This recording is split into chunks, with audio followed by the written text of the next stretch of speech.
The mess hall erupted in cruel laughter as Rex Halverson ripped Nora's shirt during combat training, exposing her back to 200 mocking recruits. But in one heartbeat, the laughter died. Commander Holt's face drained of color, his coffee mug shattering on concrete as he stared at the intricate tattoo revealed on her skin, a coiled viper wrapped around a shattered helmet. His trembling hand rose in a salute nobody expected. "My God," he whispered, "you're real." The golden boy who'd tormented her for weeks suddenly looked very, very small.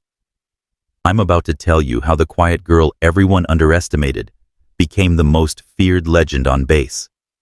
Stick around till the end and drop a comment about where you're watching from. I love seeing how far these stories travel."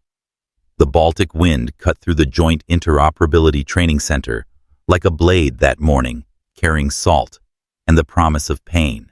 Nora Vale stood at the compound gates, her worn duffel bag hanging from one shoulder, watching other recruits stream past in their pristine gear and confident strides. She'd hitchhiked the last 40 miles after her bus broke down, arriving with dust in her hair and exhaustion in her bones. "Move it, poverty case." Rex Halverson's shoulder slammed into hers, sending her stumbling against the fence. The 6'2" golden boy from Connecticut didn't even glance back, his designer tactical boots clicking against asphalt as his entourage laughed. Nora's fingers found the chain link, steadying herself without a word. Her gray eyes tracked Rex's broad back, memorizing his gait, the slight favor of his left knee. Old football injury, she guessed. "You gonna take that?" A voice beside her, Elena Cruz's bronze skin and sharp features, New Mexico accent thick with disgust. Nora straightened her bag. "Nothing to take." The intake building loomed ahead, all concrete and bulletproof glass, where Maddie Rowe held court. The senator's daughter perched on a weapons crate like it was a throne, her platinum blonde hair catching morning light as she surveyed the incoming meat. Her eyes locked onto Nora's second-hand boots, the duct tape repair on her bag strap. "Oh, look." Maddie's voice carried that special pitch designed to wound someone's lost. "The homeless shelter is downtown, honey." Laughter rippled through Maddie's circle. Nora kept walking her pace, steady, breathing controlled. 4 seconds in hold for 4, release for 4. A rhythm drilled into her bones long before this place existed. "Hey, I'm talking to you." Maddie's designer boot swept out, catching Nora's ankle. The stumble was inevitable, but Nora turned it into a controlled drop, rolling with the momentum coming up smooth, like water over stone. Captain Bragg materialized from nowhere, all corded muscle and ranger tabs. "Problem here, Rowe." "No, sir." Maddie's smile could have frozen blood, just welcoming the new recruit. Bragg's eyes swept over Nora, taking in the dust, the worn gear, the absolute stillness of her expression. "Vale, you're late." "Bus mechanical failure, sir. Hitchhiked from Talon." "That's 70 clicks." "Yes, sir." Something flickered in Bragg's weathered face, respect or suspicion too quick to read. "Get processed. Formation in 30. The processing line moved like molasses. When Nora finally reached the quartermaster, SGT Mills barely glanced up from his clipboard. "Size?" "Medium tactical, small boots, sir." Mills tossed gear without looking. The vest was extra large, the boots 2 sizes too big. Deliberate. Testing or hazing, probably both. Nora said nothing, signing for equipment that didn't fit, while Maddie's laughter echoed from the doorway. 28 minutes later, Nora stood in formation. She'd used paracord from her personal kit to cinch the vest tight, stuffed the boots with torn strips from an undershirt. Improvise, adapt, overcome. The basics never changed. Colonel Armand Holt surveyed the fresh meat from his elevated platform, silver hair sharp in morning sun. His eyes were chips of winter ice, the kind that had seen combat from Fallujah to Kandahar. They paused on Nora for a heartbeat longer than necessary. "Welcome to hell." His voice could have peeled paint. "You think you're warriors. You're not. You're raw material, and most of you are defective. We have 6 weeks to fix you or wash you out. 90% of you won't make it to week 3. Rex stood 3 rows ahead, shoulders thrown back like he owned the air around him. Yale wrestling team captain Senator Halverson's son headed for OCS after this. His file practically glowed with privilege. He caught Nora watching, mouthed, "Poverty trash," with a smirk. "First evolution," Holt continued. "Basic PT assessment. Fallout." The PT field stretched behind the barracks, all pull-up bars and rope climbs, under an unforgiving sun. Bragg called the roster while instructors circled like sharks. Nora noticed how they moved weight-balanced hands, never still, constantly scanning. Professional paranoia. These weren't just trainers. They were hunters. "Vale, you're up." The pull-up bar was slick with morning dew and previous recruits' failure. Nora chalked her hands from the bucket, feeling Maddie's eyes like needles in her back. "Bet she can't do 5, Maddie stage whispered. 3, Rex countered. "Look at those arms. Probably never lifted anything heavier than food stamps." Nora jumped, caught the bar, and began. Perfect form, no kipping, chin fully clearing on each rep. 5, 10, 15. The laughter died. 20, 25. At 30, even Bragg stepped closer. "That's enough, Vale." She dropped, landing soft as cat's paws. Her breathing was barely elevated, but she let them see a slight tremor in her shoulders, controlled vulnerability. Let them think 30 was her limit when she could have done 50. "Adequate." Bragg marked his sheet, but his eyes lingered. The morning ground on through rifle assembly drills in the armory. Each recruit got a disassembled M4 90 seconds to make it functional. Rex blazed through in 68 seconds, slapping the rifle down with a cocky grin. Others struggled past the time limit, fingers fumbling with familiar parts made foreign by pressure. "Vale." Nora approached the table where her M4 lay in pieces. As she reached for the lower receiver, she caught its scratches on the barrel, wrong weight distribution. They'd mixed parts from 3 different rifles' tolerance variations that would make assembly hell. Another test within the test. She sorted first fingers, reading metal like braille, matching wear patterns and serial number ranges. Then she moved. The lower receiver clicked home. Buffer, spring, and tube. Upper receiver mating perfectly, because she'd identified the matched set. Bolt carrier group sliding smooth as silk, charging handle pins barrel. Time, 52 seconds. Bragg's voice carried something new, surprise. Rex's smile curdled. "Lucky guess on the parts match." "Lucky," Nora agreed quietly, though she'd identified the serial discrepancies in 4 seconds flat. Lunch in the mess hall was its own battlefield. Nora took her tray, mystery meat, and vegetables that might have been green, once heading for an empty corner table. She made it 3 steps before Rex's foot hooked her ankle. The tray flew, splattering a master sergeant with gravy. "Vale, what the hell is wrong with you?" "My apologies, Master Sergeant."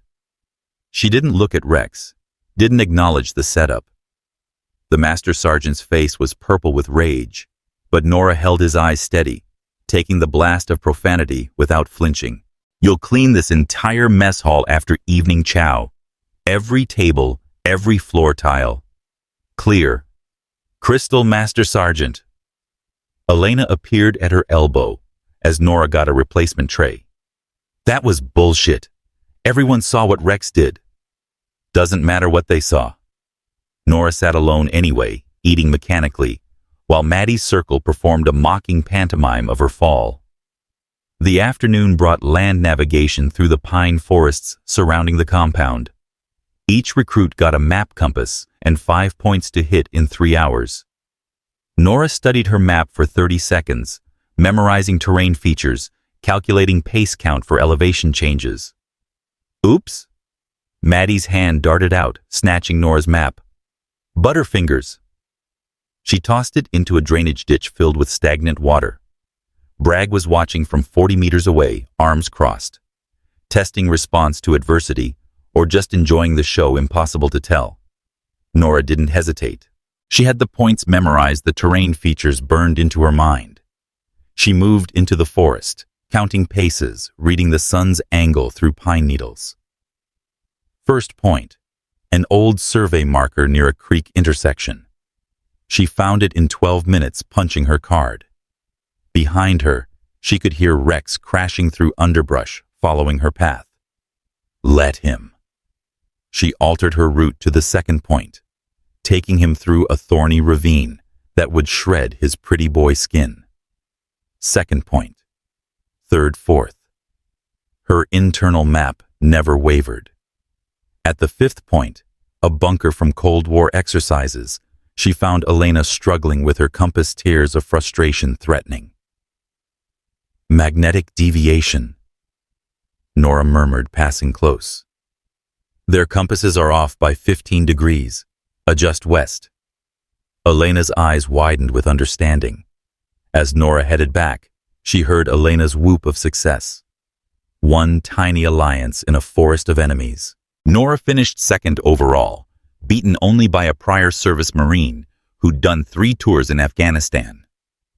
Rex stumbled out of the forest 20 minutes later, uniform shredded face, scratched and furious.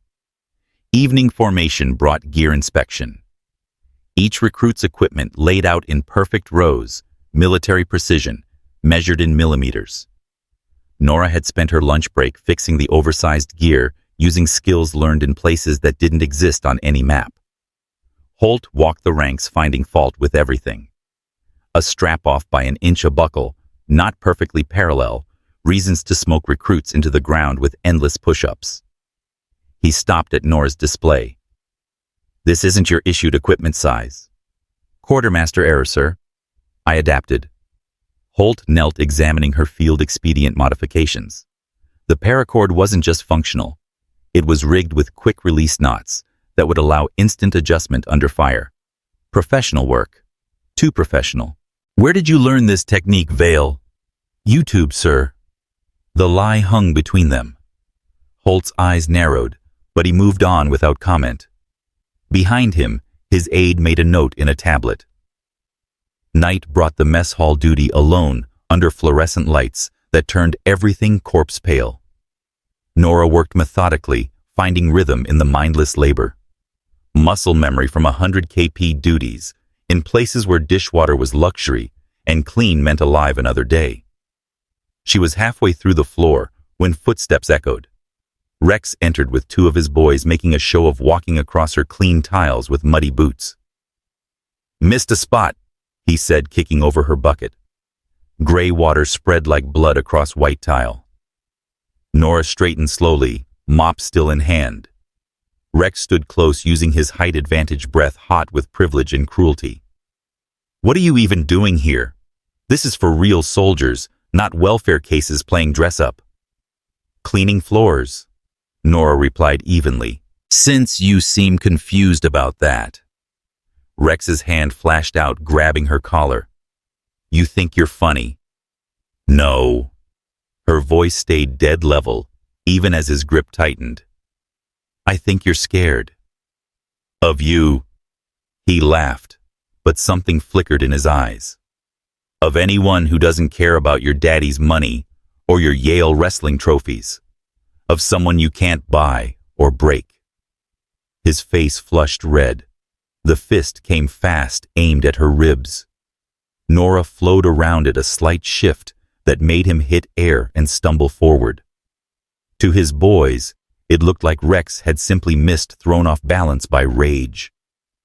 Pathetic, one of them muttered, and Rex heard it.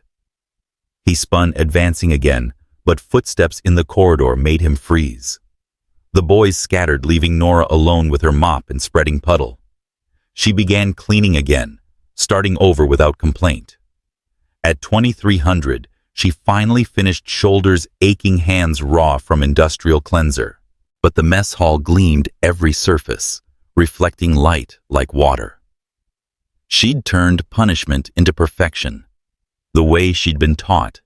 Never let them see you break, make suffering into strength. She was heading to barracks when she heard voices from the instructor's office. The door was cracked, yellow light spilling out. "Something off about her file," Holt was saying. "Too many redactions for a nobody from nowhere." "Could be administrative errors," Bragg replied. "System's been glitchy since the last update." "Maybe. Or maybe someone's placing sleepers in training programs. Remember the Turner incident? That was NSA testing their own people. Still, I want eyes on Vale. That rifle assembly, those knots, that's not YouTube. That's training." Nora moved past, silently filing the intelligence. They were suspicious, but not certain. Good. Suspicion she could work with. Certainty would have been a problem. The barracks were dark, filled with exhausted breathing, and someone's muffled sobs. Probably Reynolds, the kid from Iowa, who'd never been away from home. Nora found her bunk bottom rack near the door where she could monitor entrances and exits. Her gear was trashed boots, filled with shaving cream, clothes scattered, mattress flipped. Maddie's work artistic in its petty cruelty. Nora cleaned up without hurry, remaking everything to regulation perfection. Let them exhaust themselves with these games. She had deeper reserves than they could imagine. Elena's whisper came from above. "Why don't you fight back?" "I am," Nora breathed. "Just not the way they expect." Morning would bring the rifle range live rounds, real pressure. Rex would try something he was escalating, losing face with each failed attempt to break her. Maddie would watch for weakness like a vulture over dying meat. And Holt would keep digging, following instincts honed in places where paranoia meant survival. But something else was building too. Elena's whispered alliance. The Marine who'd nodded respect after navigation. Even a few neutral observers starting to question the narrative of Nora as easy victim. She closed her eyes, running through tomorrow's likely scenarios, preparing counters for each. The rifle range would be crucial competence they couldn't deny or sabotage. She'd have to show just enough skill to earn respect, without revealing the depths of her training. In the darkness, someone shifted. Through slitted eyes, she saw a figure approaching Jensen. One of Rex's followers, probably sent to disturb her sleep. He reached for her blanket, planning to yank it off, leave her cold and humiliated. Her hand shot out, catching his wrist in a grip that made him gasp. She applied pressure to specific points, triggering nerve clusters that sent lightning up his arm. To him, it felt like random luck. To her, it was precise application of force, learned in rooms where mistakes meant body bags. "Clumsy in the dark," she whispered. "Careful you don't trip." Jensen yanked free, stumbling back. In the morning, he'd have bruises in the shape of her fingers, but no story he could tell without admitting he'd tried to assault a sleeping woman. At 04:30, her internal clock woke her 30 minutes before reveille. She dressed in darkness, muscle memory, guiding each movement. Outside, frost covered the ground like broken glass. She found a pull-up bar behind the barracks and began her real workout, the one they'd never see. 50 pull-ups, 100 push-ups, 200 sit-ups. Then formed shadowboxing that was more dance than fight, each movement hiding lethal purpose behind flowing grace. This was her meditation, her prayer to gods of violence and survival. Interesting technique. She spun, found Holt watching from the shadows. How long had he been there? His face revealed nothing, but those ice-chip eyes were cataloging everything. "Just stretching, sir. That's Sistema, Russian Special Forces martial art. Movie I saw once, sir. Thought it looked cool." He stepped closer, and she smelled coffee on his breath. gun oil on his clothes. I've seen a lot of movies, Vale. Never saw one that taught nerve strikes and joint manipulation at that level. The moment balanced on a blade's edge. Nora let her shoulders slump, added a tremor to her voice. My ex was into martial arts, sir. Bad relationship. I learned some things to protect myself. Truth wrapped in lies, the best kind of deception. Holt studied her for 10 eternal seconds, then stepped back. Carry on, recruit. He faded into darkness, but she felt his eyes long after. The game was shifting, stakes rising. Soon, she'd have to decide maintain cover at all costs, or reveal just enough truth to survive what was coming. Because Rex wasn't done. His pride was wounded, his position threatened, and cornered animals did stupid, dangerous things. She could feel it building like storm pressure, inevitable as gravity. The rifle range. Today, everything would change. Reveille sounded sharp as broken bones. Recruits stumbled from bunks racing to formation.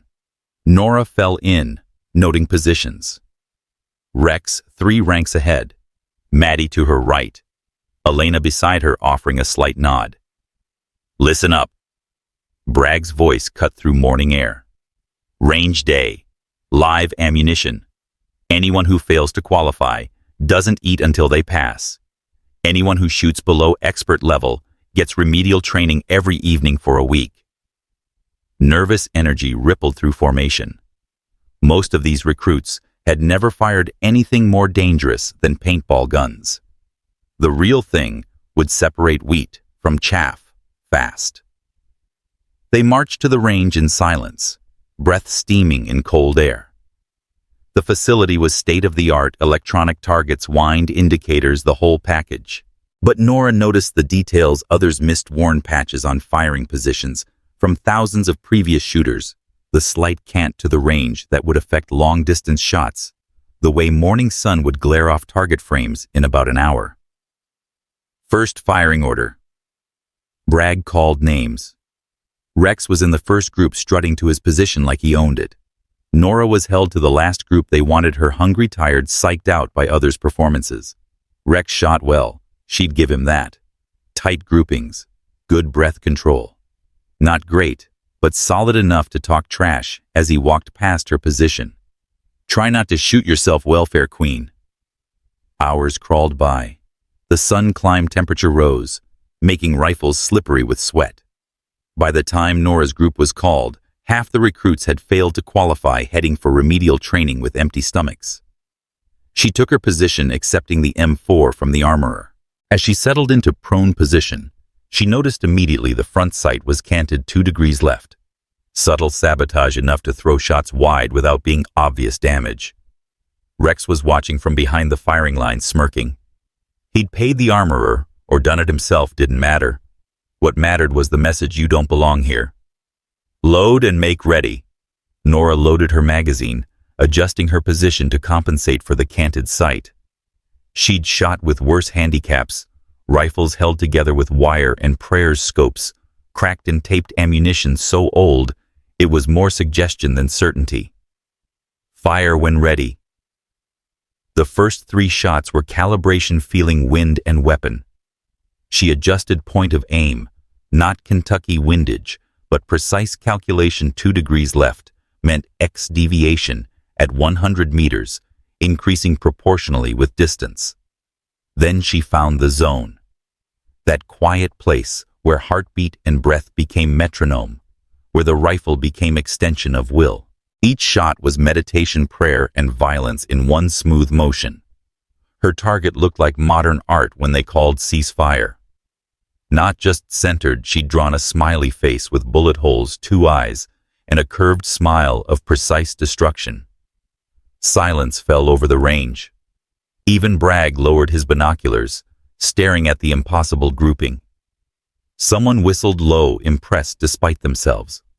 That's not possible with iron sights, Rex protested. She must have... Must have what? Bragg turned on him, voice dangerous. Cheated. How exactly does someone cheat their way to that level of marksmanship, Halverson? Rex's mouth opened and closed. No words coming. Behind him, his followers shuffled away, not wanting association with his humiliation. Vale. Holt appeared from the range tower where he'd been observing. Explain that grouping. Kentucky windage for the canted sight, sir. Breath control. Trigger squeeze at the natural respiratory pause. All true, just not the whole truth. Show me again. 400 meters steel targets. The long-range targets were brutal wind factors, multiplied tiny steel plates that rang when hit. Most recruits couldn't hit them with scopes, let alone iron sights. Nora settled back into position, finding that quiet place again. The rifle coughed 5 times, 5 different tones, as bullets found steel in sequence, left to right, a musical scale of precision. Jesus Christ, someone whispered. Holt knelt beside her. Who trained you? Vale. Really trained you? Life, sir. Not a lie. Life in places where missing meant dying, where precision was currency and survival, the only grade that mattered. He stood slowly. You just set a range record. That's going in your file. As Nora rose, she caught Maddie's expression. Not mockery now, but something closer to fear. The social order was shifting tectonic plates of power, grinding toward new configuration. But Rex's face was worst of all. Beyond humiliation, beyond anger, into that dangerous territory where privileged boys became desperate men. His hand rested on his sidearm holster, empty for recruits, but the gesture was clear. Elena fell into step beside her, heading back. That was incredible. Where did you really learn? Don't. Nora kept her voice gentle but firm. Knowing won't help either of us. Elena's question hung between them as they walked, but the answer would have to wait. The range had shifted something fundamental in the base's ecosystem, and predators were regrouping. Nora could feel it in the way conversations died when she passed how eyes tracked her movement with new calculation. That evening, the mess hall buzzed with a different energy. Nora took her tray, noting how recruits unconsciously gave her space. Now not respect yet, but wariness. She'd become an unknown variable in their comfortable equation of privilege and persecution. Vale. Bragg's bark cut through the noise. Colonel wants you. Now. The walk to Holt's office felt like approaching a minefield. Each step calculated, each breath measured. She'd shown too much at the range, let muscle memory override caution. Now came consequences. Holt's office was Spartan metal desk, 2 chairs, walls covered in maps, marking conflicts most people forgot existed. He stood at the window, hands clasped behind his back, studying the darkening sky. Shut the door. The click sounded like a round chambering. Nora stood at attention, reading angles and distances, door-window letter opener, on the desk that could become weapon in 1.2 seconds. Your file is fiction, Holt said without turning. Good fiction, professional work, but fiction nonetheless. Birth certificate from a hospital that burned down school records from a district that lost its database, employment history from companies that no longer exist. Convenient. Silence seemed safest. He turned finally, those ice-chip eyes dissecting her. I've seen 2 kinds of people with files like yours, Vale. Intelligence assets and criminals hiding from something. Which are you? Neither, sir. Then explain the shooting. That wasn't Kentucky windage. That was muscle memory from thousands of rounds downrange. Explain the systemiforms this morning, not YouTube, not an ex-boyfriend. Professional training. The moment balanced on a razor's edge. Truth would destroy her cover, but lies were crumbling fast. She chose the middle path, partial honesty wrapped in misdirection. Private military contractor, sir. Bodyguard work overseas. Nothing illegal, but nothing I can discuss either. Client confidentiality. Holt studied her for 30 seconds that felt like hours. Which company? Discrete Solutions International, sir. They're defunct now. True enough, DSI had existed briefly as a CIA front company before being burned and scattered.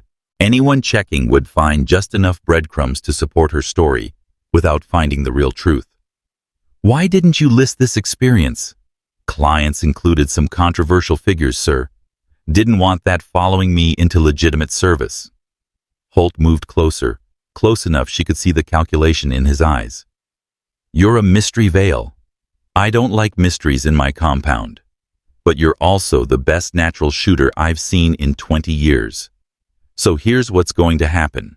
You keep your nose clean, excel in training, and we'll both pretend this conversation never happened. Step out of line once. Show me anything that makes me doubt your loyalty, and I'll dig until I find every secret you're hiding. Clear.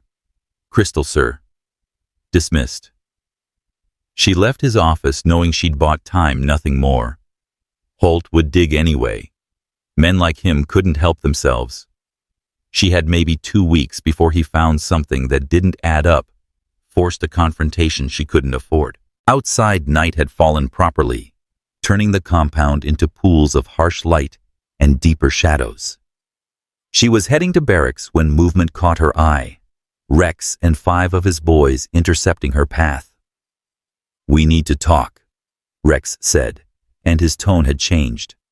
Gone was the casual cruelty, replaced by something colder, more dangerous. Nothing to talk about. She tried to sidestep, but they formed a loose circle. Not quite surrounding her, not quite assault, just enough to claim coincidence if questioned. See, that's where you're wrong. Rex stepped closer, and she could smell whiskey on his breath. Officers Club contraband liquid courage for what came next. You made me look weak today. That has consequences. You did that yourself. The backhand came fast, full force, snapping her head sideways. Blood filled her mouth, copper and familiar. She could have avoided it, could have broken his wrist in 3 places, but sometimes taking the hit was smarter. Feel better. She spit blood, smiled red. Big man hitting women in the dark. Shut up. But uncertainty flickered in his eyes. He'd expected fear or anger, not this calm assessment. Here's what happens next. Rex continued, trying to regain control. You're going to fail. Every evolution, every test. You're going to wash out by week's end, voluntary discharge. Say family emergency. Say anything but you leave. No. This isn't a negotiation. You think that shooting display means something. I own this place. My father owns the people who run this place. One phone call and what daddy makes the mean girl go away. Nora laughed, soft and genuinely amused. You really don't get it, do you? I'm not here for the same reasons you are. I don't need this for my resume, or my father's approval, or my political career. I'm here because I choose to be. Every hit you give, every petty sabotage, every pathetic power play, it all just proves what we both know, which is, you're terrified of me. Rex's face went purple. The punch came from his right, telegraphed and sloppy with rage. This time, Nora moved not much, just enough that his fist grazed rather than connected. To his boys, it looked like another miss, Rex's anger making him clumsy. Can't even land a clean hit, one muttered. Probably Thompson, always ready to sense weakness in the pack hierarchy. Rex heard it. His hand went to his belt, pulled out something that gleamed, brass knuckles, military issue, completely illegal for recruits to possess. Rex, man, that's... Jensen started to protest. Shut up. Rex's voice cracked with desperation. Hold her. This was the line. If they grabbed her, she'd have to respond with real force. Bodies would break, her cover would shatter, and everything she'd worked for would burn. But Jensen and Thompson hesitated, looking at each other, calculating risk versus loyalty. "Evening recruits." The voice came from darkness.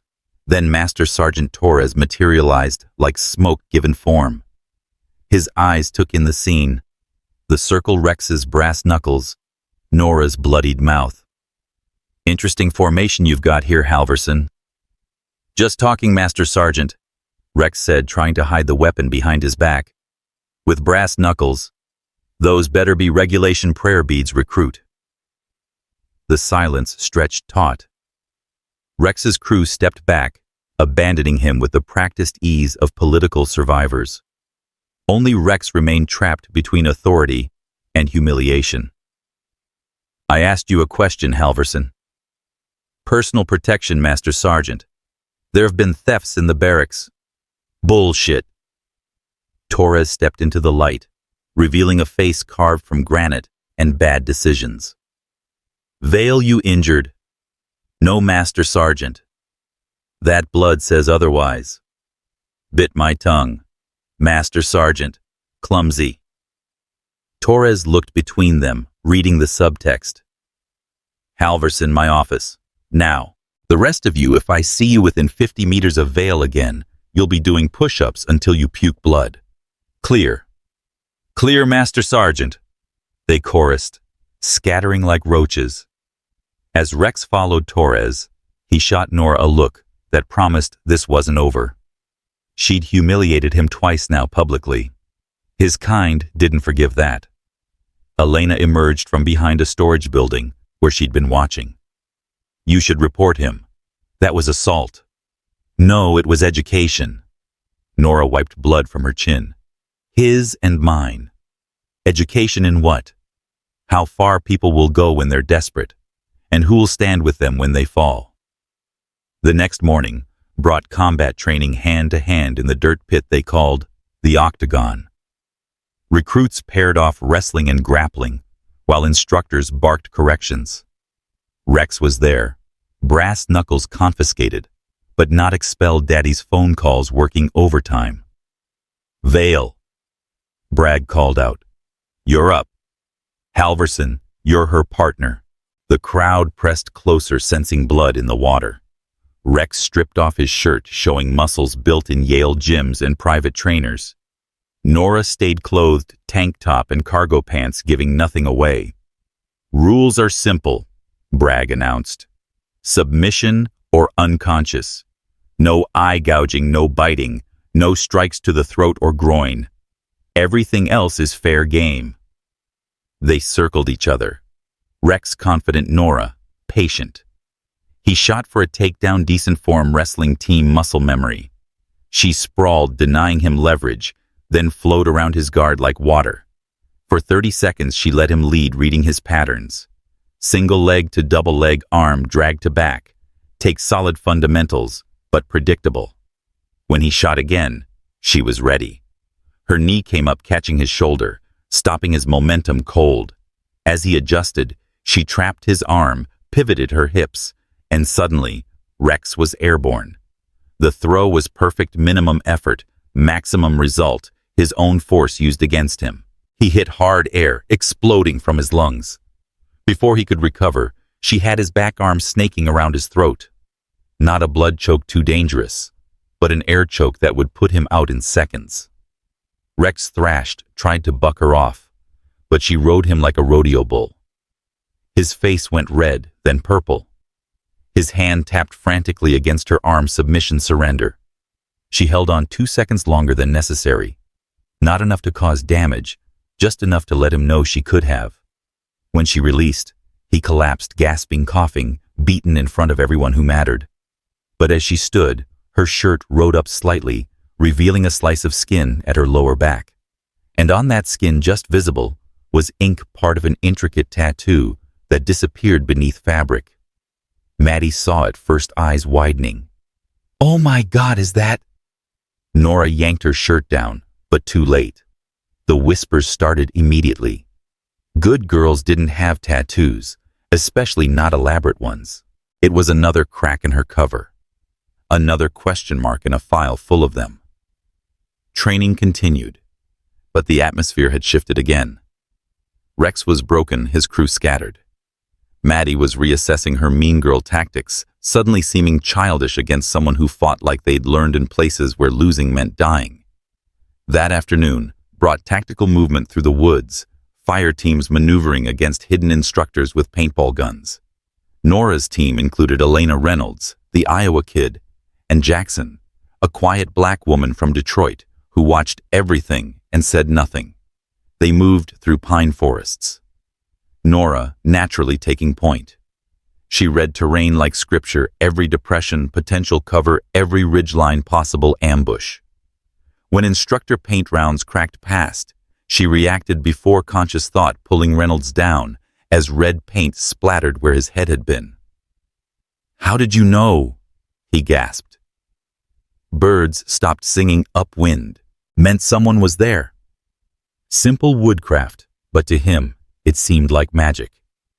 They completed the course faster than any other team, taking only 2 hits versus the average 8. Even Jackson nodded approval, which from her was equivalent to a parade. Evening brought classroom time tactics, regulations, mind-numbing PowerPoints about rules of engagement. Nora sat near the back, noting how others unconsciously oriented toward her now. Pack dynamics, shifting alpha status, redistributing. Halfway through a presentation on convoy operations, the door opened. A man entered, who didn't belong. Too smooth, too observant suit, too expensive for military issue. Intelligence probably, or worse, internal affairs. "Don't mind me," he said, taking a seat. But his eyes found Nora, immediately stayed there. After class, she was heading to chow when Elena grabbed her arm. "That guy was watching you the whole time." "I noticed. Doesn't that worry you?" Before Nora could answer, her path was blocked again. But not Rex this time. Maddie alone, which was somehow worse. "We need to talk," Maddie said, and her queen bee mask had slipped, showing something raw underneath. Popular phrase today. "I'm serious." Maddie glanced around, then pulled Nora into an empty classroom. "That tattoo, I saw more of it than you think. The design, the detail. That's not some drunk spring break mistake. That's Special Forces ink." Nora said nothing, face neutral as fresh paper. "My brother was Delta," Maddie continued. "Killed in Syria 2 years ago. He had ink like that unit tradition warrior cult stuff. Told me about a group all women trained by some legend called the Viper. Said they were ghosts, didn't officially exist." Still nothing from Nora, but her stillness itself was answer. "Jesus, you're one of them, aren't you? That's why you can shoot like that, fight like that. That's why nothing here phases you.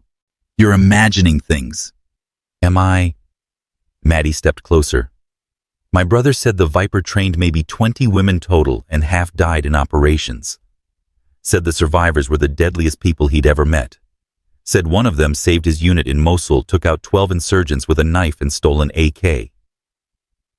Nora's expression never changed, but memory flickered hot night blood in dusty streets, extracting Delta boys from an ambush gone wrong. One had been young, scared, talked about his sister back home. "What was your brother's name?" "Staff Sergeant Michael Rowe." The name hit like cold water. Mikey Rowe, 24 years old, wouldn't stop talking about his baby sister at Stanford. Held his guts in, while Nora dragged him to extraction, lived long enough to make it home, died anyway from infection 2 months later. "I didn't know him," Nora lied. "You're a terrible liar." Maddie's eyes were wet now. "He wrote about the woman who saved them, said she moved like water, killed like poetry. Said she had a tattoo of Viper wrapped around something broken." The moment stretched between them, heavy with unspoken truth. Then Maddie did something unexpected. She nodded once, sharp and decisive. "I'll keep quiet. But you owe me." "I don't owe." "You owe my brother. He died believing in people like you, the ones who do the dirty work, so others can sleep safe. So yeah, you owe me, and I'm collecting right now." What do you want? Teach me. Not the attitude or the mean girl shit, I'm done with that. Teach me to be strong like you. To matter. It was the last thing Nora expected. The senator's daughter, queen of cruel, asking for guidance. But she saw Mikey in Maddie's eyes, that same desperate need to prove themselves worthy of something greater. Fine. But if we do this, you follow my rules. No questions about my past. No trying to verify your theories. And you stop the harassment not just of me, but everyone. Done. They shook on it. And another alliance formed in the shifting politics of the compound. But as they left the classroom, Nora saw the suit watching from across the quad phone, to his ear expression unreadable. That night, unable to sleep, Nora slipped out for her pre-dawn ritual. But the pull-up bar wasn't empty. Jackson was there, moving through her own routine, not systema, but something else, something that spoke of back alleys and survival at any cost. They worked in silence, two predators recognizing each other without need for words. Finally, Jackson spoke. Detroit streets teach different lessons than wherever you learned. All lessons are the same in the end. Survive. Survive. Jackson smiled first time Nora had seen it. Rex is planning something. Heard him on the phone begging Daddy for favors. Tomorrow live fire exercise. Watch your six. Why warn me? Because real recognizes real. And because people like us, we don't get many chances. Can't afford to waste them on people like him. Morning came too soon, bringing exactly what Jackson had warned: live fire exercises, but not normal ones. Urban warfare simulation kill house with pop-up targets and stress shots. Rex had somehow gotten himself assigned as Nora's partner, covering her six while she took point. The setup was obvious. Friendly fire accident. Tragic mistake under stress. Happened in training. Sometimes investigations that went nowhere. Families paid off to keep quiet. They entered the kill house. Nora leading Rex behind with a loaded M4. The first room was standard 3 targets. 2 hostile, 1 civilian. Nora dropped the hostiles clean, avoided the civilian. Rex's breathing was wrong behind her, too fast, psyching himself up. Second room more complex, multiple angles, limited visibility. As Nora engaged forward targets, she felt Rex shift behind her barrel, swinging toward her back. Time slowed to honey. She dropped and rolled left just as Rex fired 3 rounds through the space where her spine had been. To observers, it would look like she'd dodged a target, Rex firing at a hostile that wasn't there. Panic, poor trigger discipline, not attempted murder. Cease fire! Cease fire! Instructors flooded in, but Nora was already moving. Her rifle swung in a controlled arc, buttstock, catching Rex's temple with precisely calculated force. He dropped unconscious before hitting ground. "Hostile behind! Hostile behind!" she shouted, selling the performance. "Partner down, possible blue, on blue." Chaos erupted. Medics rushing in, Rex stirring groggily, instructors demanding explanations. Nora stood shaking, not from fear, but from controlled adrenaline, playing the shocked recruit perfectly. "He turned his weapon on me," she told Bragg quietly, while medics worked on Rex. "Intentional. That's a serious accusation, Vale. Check his brass pattern. Check the angle. I move half second slower. I'm dead." Bragg's face went granite hard. He called for the range safety officer, ordered all video footage preserved. Rex was being stretchered out, but his eyes found Nora's frustrated, furious, defeated. "This isn't over," he mouthed. She nodded agreement. It wasn't over. But the game had changed. He'd tried to kill her, and failed publicly, undeniably. Whatever protection Daddy's money provided wouldn't cover attempted murder caught on camera. Afternoon brought investigation statements. Rex's father, arriving in a black SUV with lawyers. But video didn't lie. Angle of fire. Nora's position. Rex's barrel tracking her movement, not the target's. Attempted murder or criminal negligence.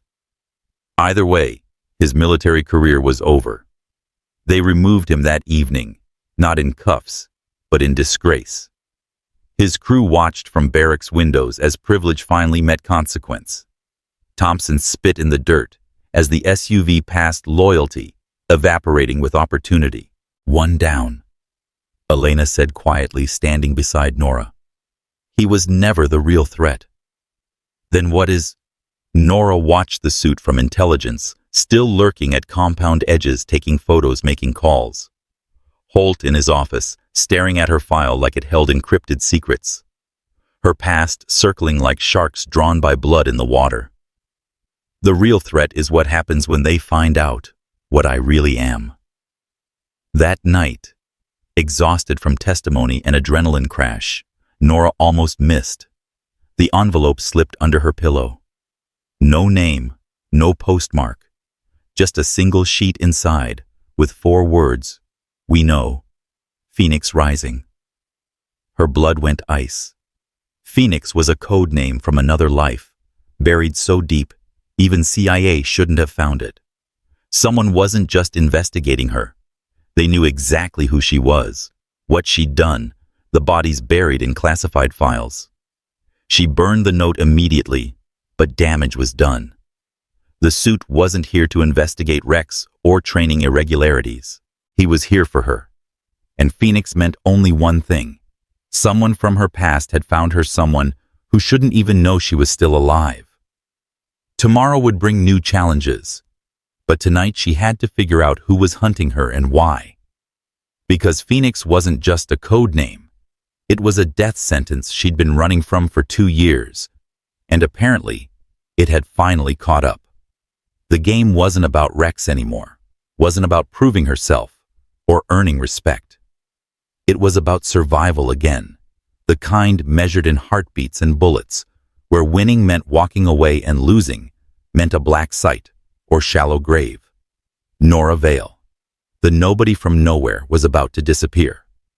What would emerge from her ashes was something else entirely, something the compound wasn't prepared for, something that would either save them all or burn everything to the ground. She felt the weight of the tattoo on her back, the viper coiled around the broken helmet, marking her as one of the Viper's disciples. Tomorrow, willing or not, that mark would be revealed. And then everyone would understand why even monsters had things they feared in the dark. The Phoenix note burned in her mind as dawn crept across the compound. Nora hadn't slept, instead spending the night creating contingency plans, escape routes, and calculating who could have broken her cover. The suit was still out there watching. But now she understood he wasn't the hunter he was, another hound following the same scent. Formation came with new tension. Rex's absence left a power vacuum, and nature abhors vacuity. Thompson was already trying to establish himself as the new alpha, chest puffed out, voice louder than necessary. But the real change was in how the instructors looked at her, not with suspicion anymore, but something closer to recognition. Listen up, Bragg's voice carried across the yard. Today we're doing something special. Advanced urban combat force on force. You'll be divided into fire teams, one attacking, one defending. Live sim rounds. They hurt like hell but won't kill you. Probably. The suit stepped forward from where he'd been lurking. I'll be observing today's exercise. Carry on as normal. Nothing about this was normal. Nora felt the trap closing, but couldn't see its shape yet. When Bragg read team assignments, her instincts screamed danger. She was team leader for the attackers with Elena, Jackson, and Reynolds. The defenders included Thompson's new crew, and surprisingly Maddie, who caught Nora's eye with a look that said she knew something was wrong too. The training area was a mock village, plywood buildings, narrow alleys, kill zones designed by people who'd learned hard lessons in Fallujah and Kandahar. Nora gathered her team, speaking low and fast. This isn't about the exercise. Someone's using it as cover for something else. Jackson, watch our 6 constantly. Elena, stay close to Reynolds. He's too green to recognize a setup. We move fast, violent, and unpredictable. What are you expecting? Jackson asked, already checking her weapon. I don't know, but when it happens, follow my lead without hesitation. They entered the village from the east morning sun at their backs. Tactical advantage Nora had chosen deliberately. The first building was too quiet, too empty. Thompson should have had someone here, should have. The wall exploded beside them. Not sim rounds, but something heavier. Nora threw herself sideways, dragging Reynolds down, as wooden splinters filled the air where his head had been. That wasn't training ammunition, someone was using live rounds. Contact left, real bullets. Jackson was already returning fire, her Detroit instincts kicking in. Elena scrambled for cover, eyes wide with confusion. What's happening? Someone's trying to kill us, Nora said calmly, then grabbed the radio. Control, this is Team Alpha. We're taking live fire. Repeat, live ammunition in the exercise area. Static. Then Bragg's voice stressed. Impossible. All live ammo is locked. Another burst of fire closer now. Whoever this was, they weren't recruits. The movement was too professional, too coordinated.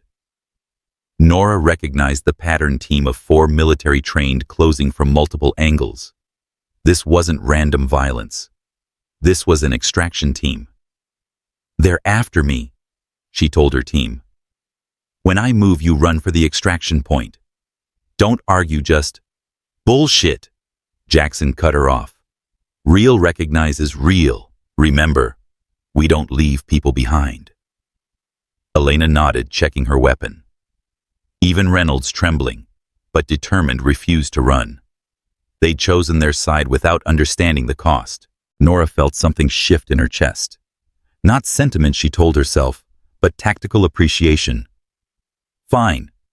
Jackson, take Reynolds' flank right. Elena with me. We're going straight at them.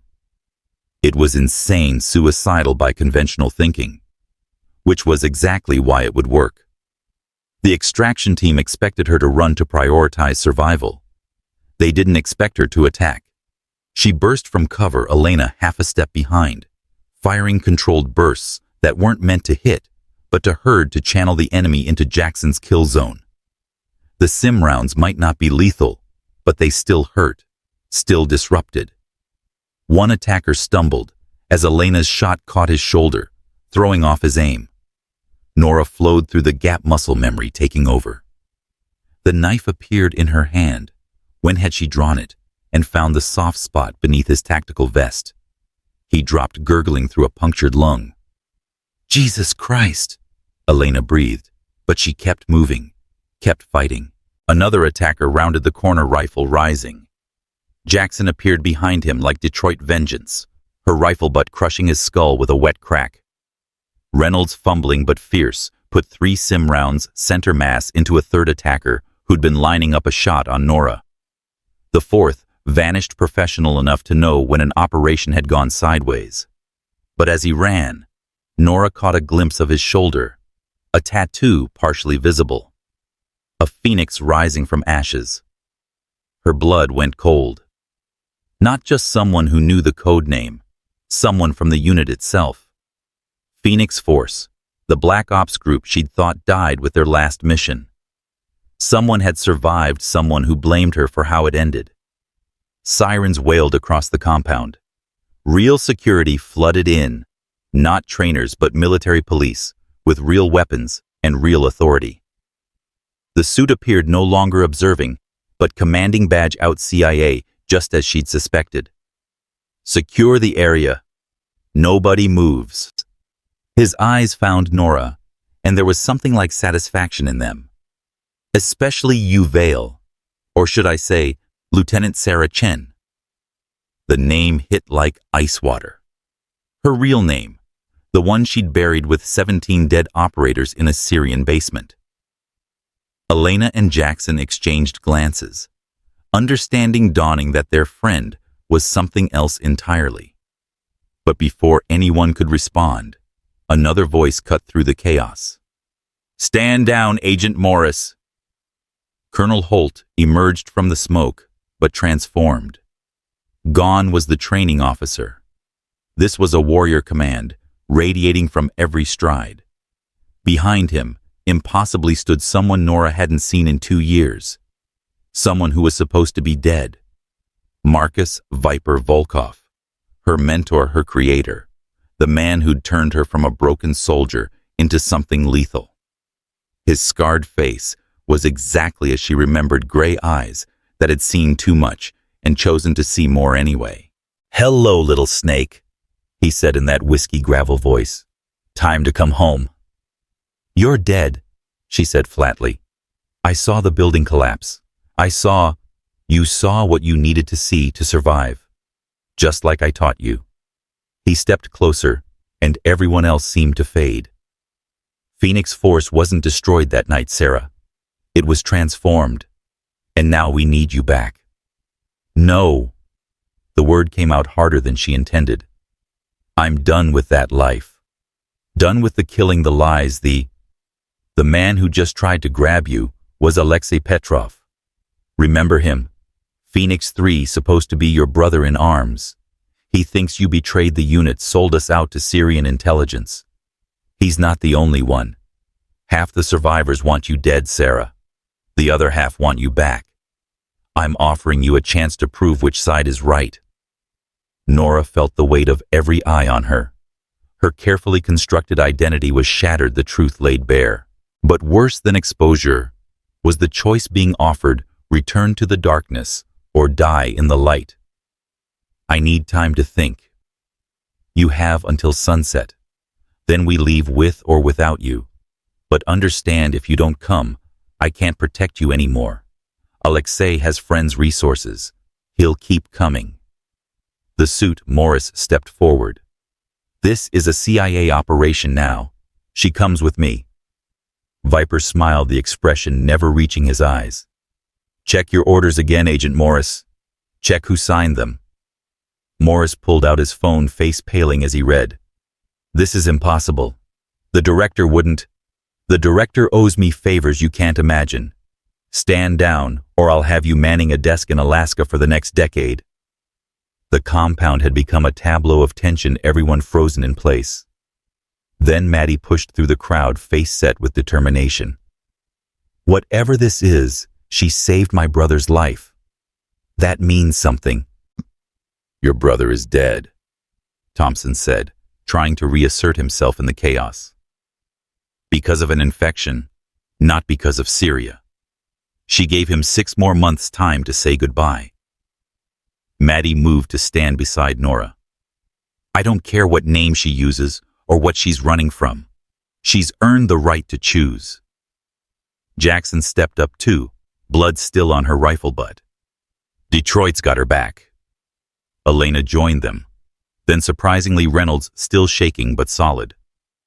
One by one, other recruits moved, choosing sides in a conflict they didn't understand, but recognized as fundamental. Holt observed this with interest. "Seems you've built another unit without meaning to Vale. Or Chen. Or whoever you are." "I'm nobody," Nora said quietly. "That's all I wanted to be. Nobody doesn't shoot like you do. Nobody doesn't move like water and strike like lightning. Nobody doesn't inspire loyalty in people who have no reason to trust." Holt turned to Viper. "She's one of yours, isn't she? The ghost soldiers, the ones who don't exist."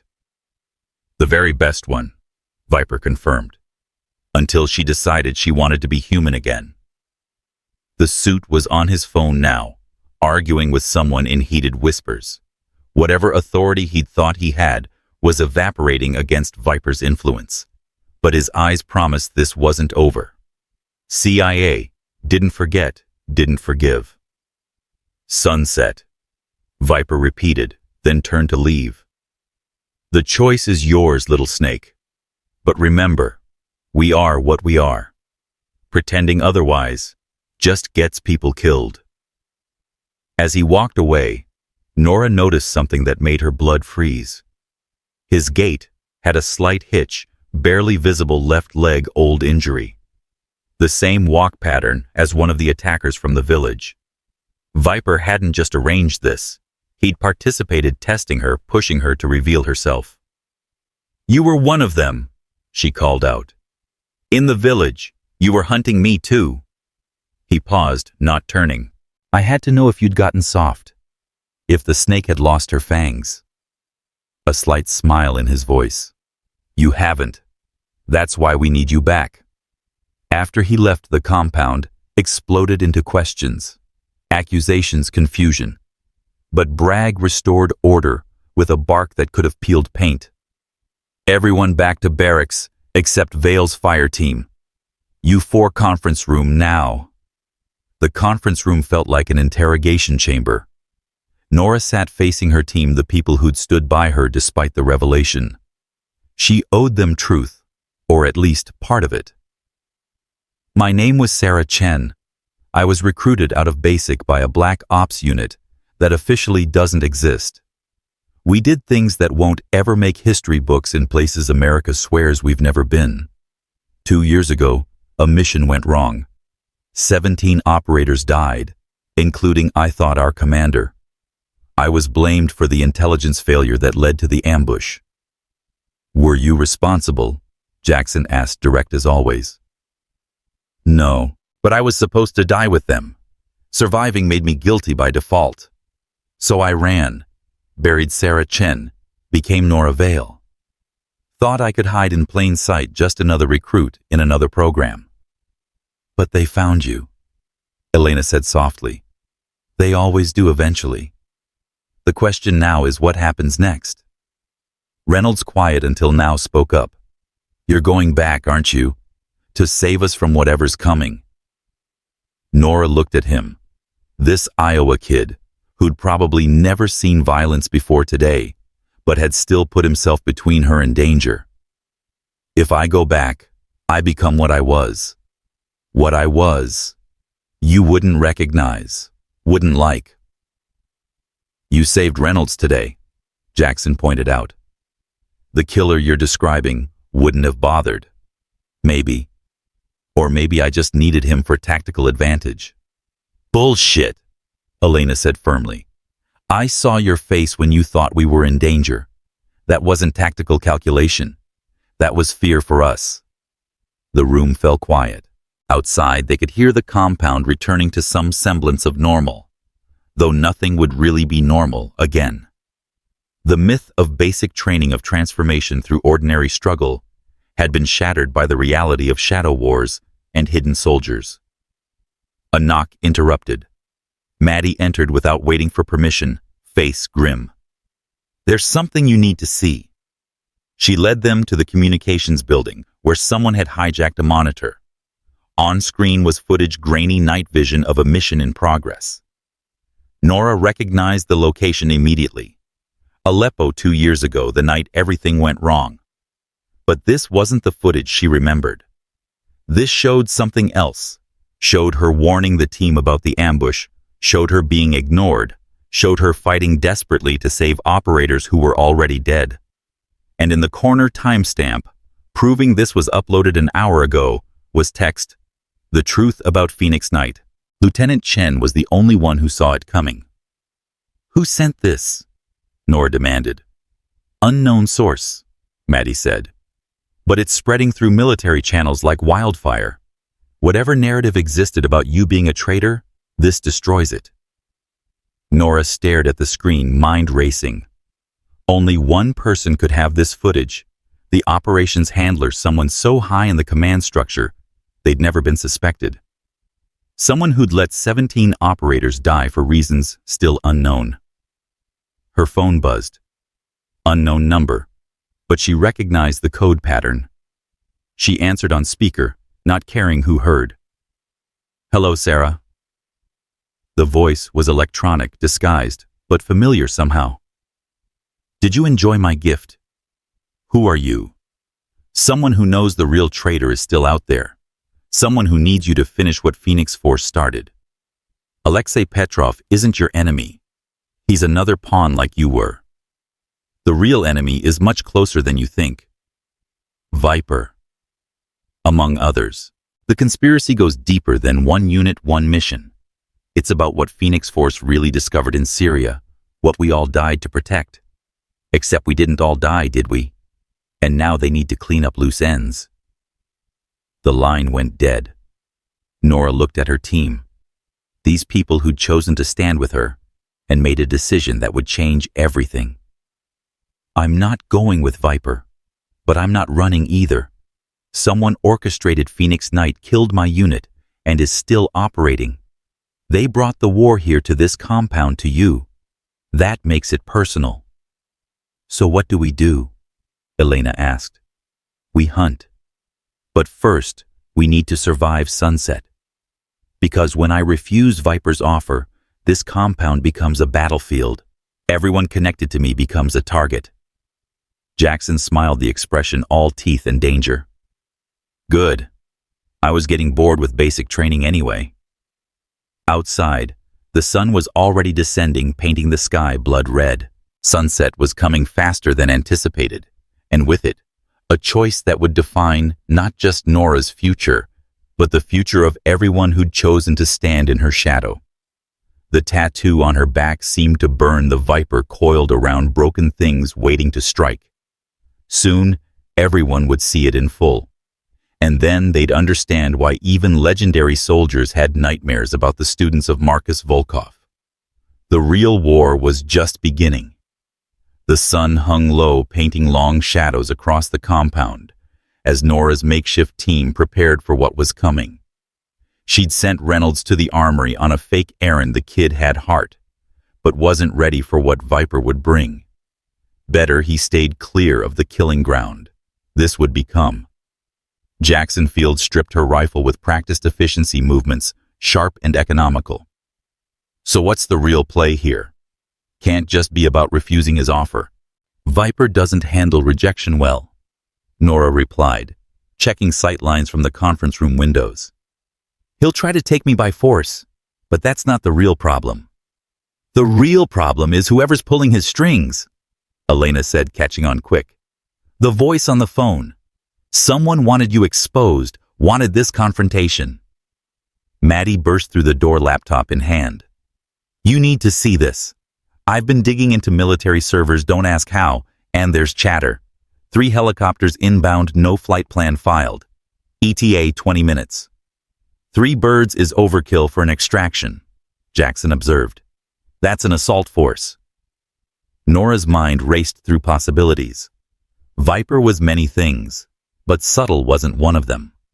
3 helicopters meant he was bringing at least 2 squads, maybe more. Against a training compound full of recruits, it would be a massacre. Elena, find Bragg. Tell him to evacuate the recruits to the underground range, gas leak or something. Maddie, can you access the base defense systems? Already did, but half the cameras are down and someone's been in the system deleting footage for the last hour. Someone had been preparing this battlefield long before sunset. Nora felt the familiar tightness in her chest, the sensation of being hunted by something that knew her moves before she made them. Holt appeared in the doorway, no longer playing the role of simple training officer. My office, now. They followed him through emptying corridors, recruits rushing past toward the underground range, confusion and fear on young faces. Holt's office had transformed, weapons rack unlocked, tactical gear laid out, and most surprisingly, a satellite phone connected to somewhere that definitely wasn't official channels. Phoenix Force, Holt said without preamble. I know about it, know about you. I've been watching for 2 years, waiting for someone like you to surface. You're not regular army, Nora stated. Defense Intelligence Agency, tasked with investigating what really happened in Syria. 17 operators don't just die without someone very high up being involved. He pulled out a file thick with redacted documents. Sarah Chen's psychological profile, training records, operation reports. You were the best Viper ever produced, which is why your supposed betrayal never made sense. If you knew who I was, I knew who you might be. Confirmation came when you shot that smiley face at the range. Same pattern you used in Mosul, showing off for the Delta boys." He smiled grimly. Maddie's brother wrote about it in letters home. The pieces were clicking together, but wrong somehow. Too convenient, too orchestrated. Nora grabbed the satellite phone, hit redial. It connected immediately. "Wondering when you'd figure it out," the electronic voice said. "Yes, Colonel Holt is one of mine. Has been since before you arrived." "Who are you?" "Someone who's been fighting this war longer than you've been alive. Viper isn't coming to extract you, Sarah. He's coming to eliminate everyone who knows the truth about Phoenix Night, including you." Outside, the distant thrum of rotors became audible. Jackson moved to the window, counting lights in the darkening sky. Visual on 3 birds coming in hot. "They're not bothering with stealth." "Because they don't need to," the voice continued. "Official records will show a training accident. Gas explosion, terrible tragedy, no survivors. Vipers cleaned up messes like this before." "Why tell me this? What do you want?" "I want you to do what you do best, survive. And in surviving, expose the truth." The line clicked then. "Check Holt's bottom drawer. Consider it an early Christmas present." Holt was already moving, yanking the drawer open. Inside were 4 sets of military identification, fresh passports, and most importantly, a hard drive marked with Phoenix Force's symbol. "That's everything," Holt said. "Every mission, every operator, every dirty secret, including video from Syria showing who really gave the order that got your unit killed." "It was Viper," Nora said, the words tasting like ash. "No. Viper was following orders. The real architect is someone much worse. Someone who's been using Phoenix Force as their personal assassination unit, eliminating threats to their power. Someone currently running for Secretary of Defense. General Patricia Hayes." The name hit Nora like ice water. Hayes had been their ultimate handler, the one who chose targets, approved operations. The one who'd sent them to Syria, chasing chemical weapons that didn't exist. The helicopters were closer now, circling the compound like vultures. Through the window, Nora saw ropes deploy, figures fast roping down. Professional, efficient, lethal. "Base defenses," she asked Maddie. "Disabled. They had inside access, knew exactly what to hit." "Then we make our own defenses." Nora grabbed an M4 from Holt's rack, checking the ammunition. "Jackson, take Maddie to the motor pool. We need vehicles ready. Elena, you're with me." "Where are you going?" Holt demanded. "To have a conversation with my old teacher." She moved through the compound like smoke, Elena struggling to keep up. The first Phoenix operator appeared around a corner, rifle raised. Nora's knife found his throat before he could fire, dropping him silent and quick. She took his radio, listening to their chatter. "Alpha Team, South Barracks clear. No sign of primary target. Bravo Team moving to admin building. Charlie Team establishing perimeter. No one leaves." Standard Viper tactics, methodical, thorough, designed to collapse the battlefield until the target had nowhere to run. But Nora had helped design these tactics, knew their weaknesses. She led Elena to the training towers, structures designed for rappelling practice, but perfect for elevation advantage. As they climbed, Elena whispered, "You can't take them all. Don't have to. Just have to take him." From the tower's top, she could see the battlefield entire. Phoenix operators moving in coordinated patterns, herding panicked recruits who hadn't made it to the underground range. And there, center of the formation, like a spider in his web, stood Viper. He looked up as if sensing her gaze, raised a hand in mock salute. Then, he spoke into his radio voice, carrying clear in the night air. "Sarah, I know you're listening. You have one chance. Surrender and I'll make it quick.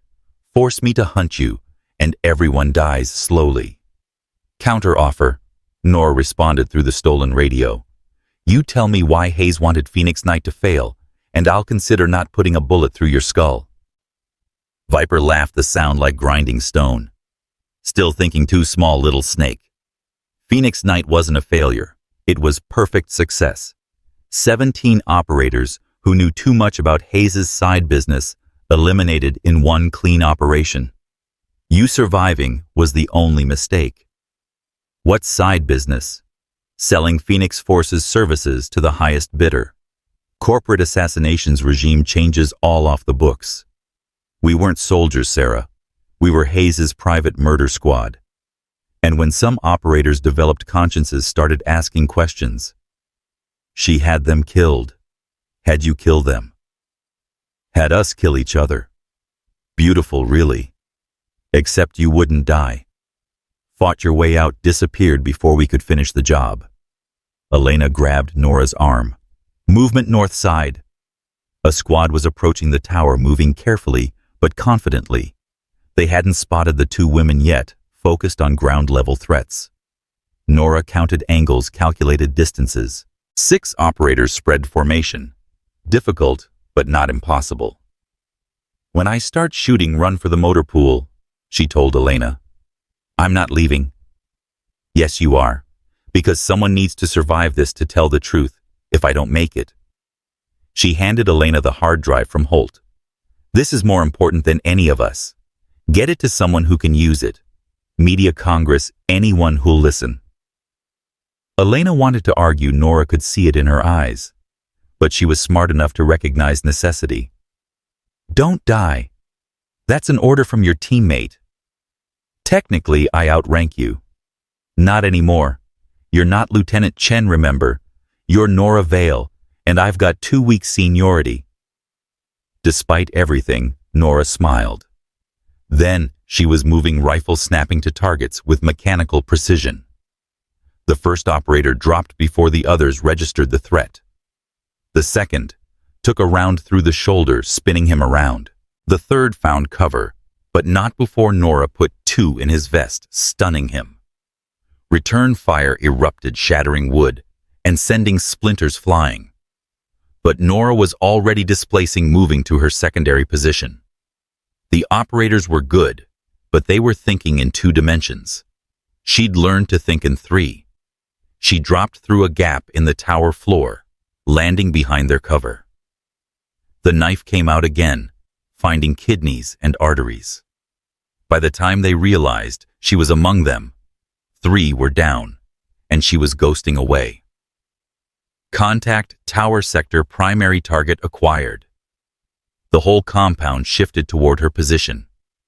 Good. Let them come. Every operator focused on her, was one not watching Elena escape with the evidence. She moved through the training grounds like death itself, using every dirty trick and hard-won skill. A tripwire here, improvised explosive there. One operator stepped exactly where she knew he would, triggering a flashbang she'd rigged. Another pursued her into a kill house, forgot she'd memorized every angle. He died confused, 3 rounds in his back from an impossible position. But there were too many, and they were adapting. Viper had trained them well, and they'd learned from her tactics. The noose was tightening despite her best efforts. She found herself cornered in the mess hall, the same place Rex had tormented her just days ago. Seemed fitting somehow. Through the windows, she counted at least 8 operators positioning for breach. No good exits, no clever escapes left. Her radio crackled. "Impressive work, little snake. 7 of my best gone. But the game's over. Surrender or burn.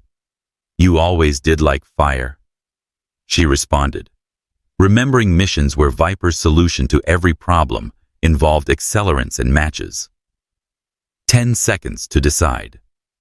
She was calculating odds of survival when the wall exploded inward. But not from Viper's breach, from outside, a vehicle ramming through. Jackson behind the wheel of an armored transport. Maddie in the passenger seat with a laptop, somehow controlling the vehicle's weapons systems. "Get in!" Jackson roared. Nora didn't hesitate, diving through the hole as automatic fire erupted. The transport's armor took the hits, sparking, but holding. She rolled into the back, found Elena there with Holt, and impossibly Reynolds, armed and terrified, but present. "Thought I told you to evacuate," she said to the kid. "You're not the boss of me," Reynolds replied, voice shaking but determined. "Team sticks together."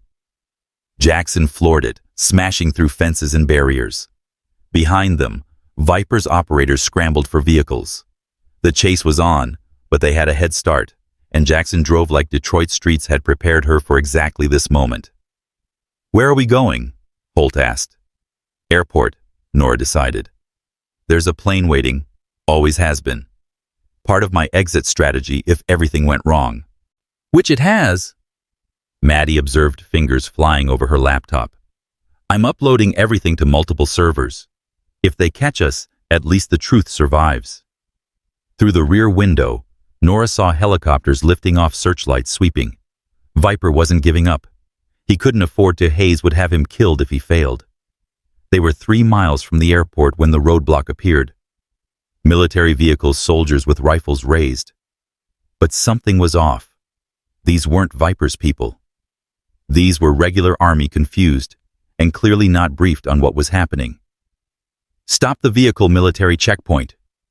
Jackson looked to Nora, who made a quick decision. "Stop. Let me handle this." She stepped out, hands visible but ready. A young lieutenant approached, nervous, and trying to hide it. "Ma'am, we've had reports of terrorist activity. No one's allowed."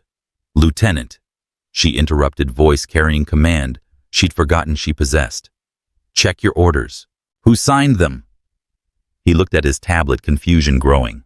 "General Hayes, but—" "General Hayes is attempting to cover up the murder of 17 American operators. Those helicopters behind us, private military contractors, hired to eliminate witnesses. You can either be complicit in treason, or you can stand aside and let us pass." The lieutenant looked from her to his men, clearly torn. Then Holt stepped out, showing his DIA credentials. "Son, I'm ordering you to stand down. This is a matter of national security."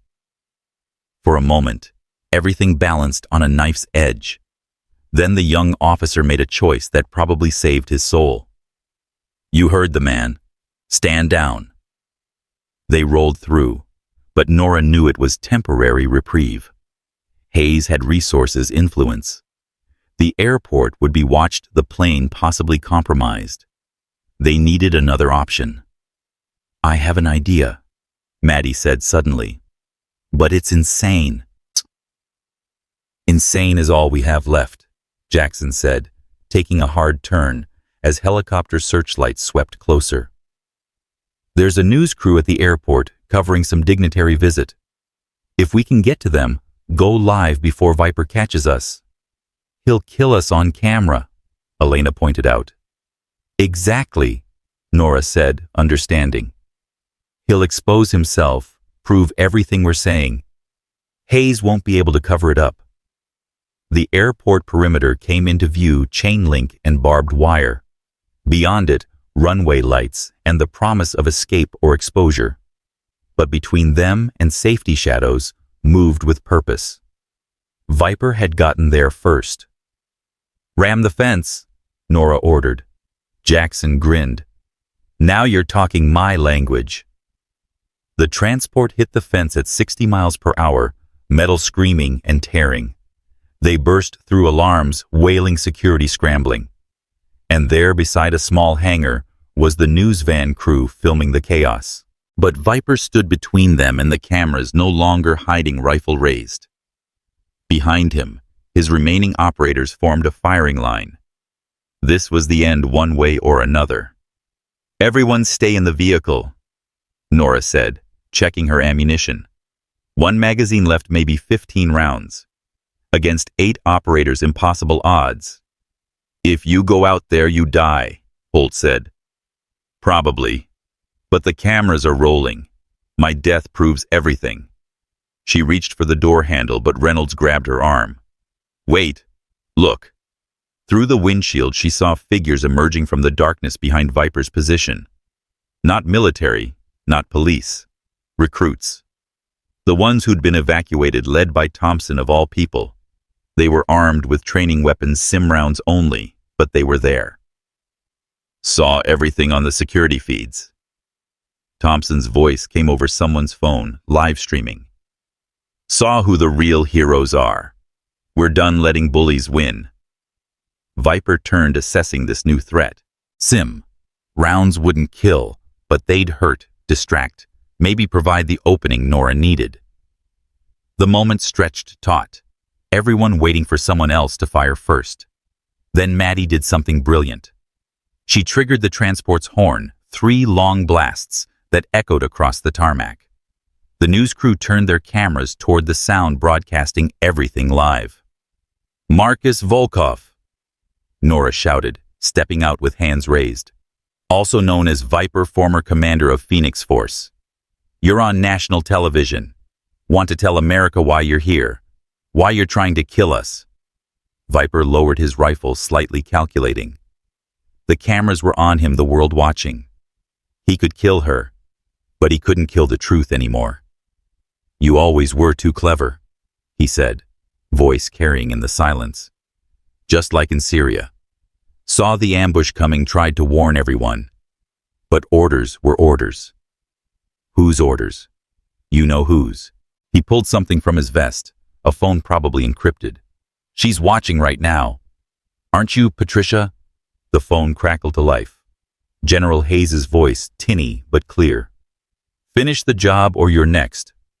Viper looked at the phone, then at Nora, then at the cameras recording everything. 20 years I've been her dog. 20 years of killing whoever she pointed at.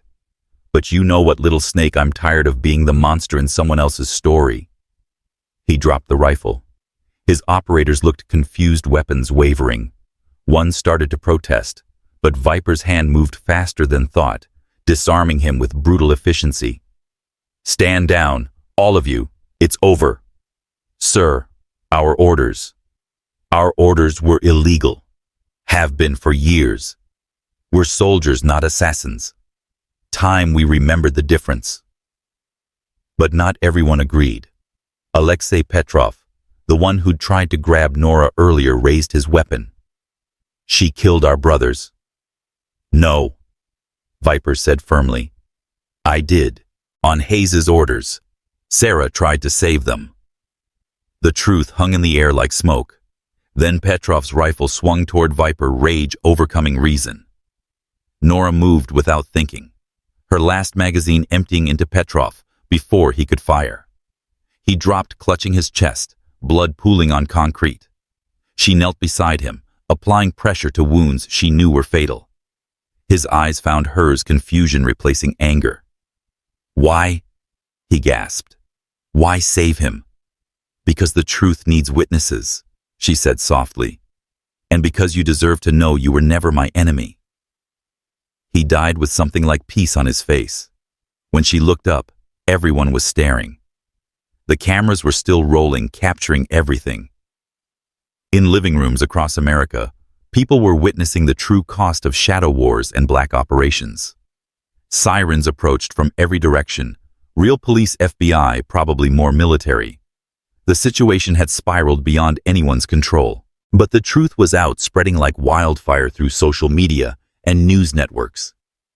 Viper walked toward her, hands empty and visible. They'll arrest us both. Probably everyone here. Hayes has judges, prosecutors. We'll disappear into the system. Maybe. Or maybe the light's too bright now. Maybe she can't make us vanish without everyone watching. He smiled, the expression strange on his scarred face. You really have gone soft, little snake. The Sarah Chen I trained wouldn't have believed in justice. The Sarah Chen you trained died in Syria. I'm someone else now. Nora Vale, Elena said, appearing at her shoulder. Part-time hero, full-time pain in the ass. Jackson flanked her other side. With a really messed up past and questionable taste in mentors. Even Reynolds stood with them, this kid from Iowa who'd never asked for any of this, but refused to run when it counted.